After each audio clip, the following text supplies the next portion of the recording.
Hi guys, welcome back to a new episode of AI Basics.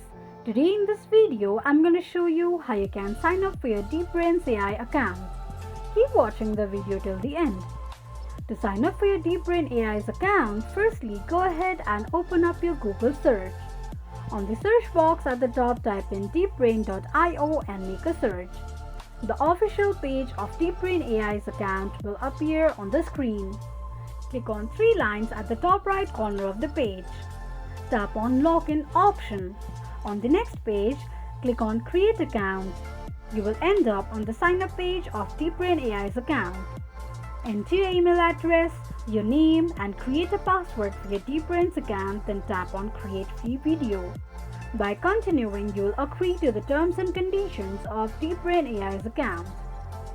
You can also sign up to your DeepBrain's account using your Google or Microsoft account as well. This is how you can sign up for your DeepBrain AI's account quickly and easily, just in few steps. If you have any thoughts or queries, let us know in the comment section. Don't forget to subscribe to our channel. Also press the notification bell icon so that YouTube will notify you whenever we post a new video.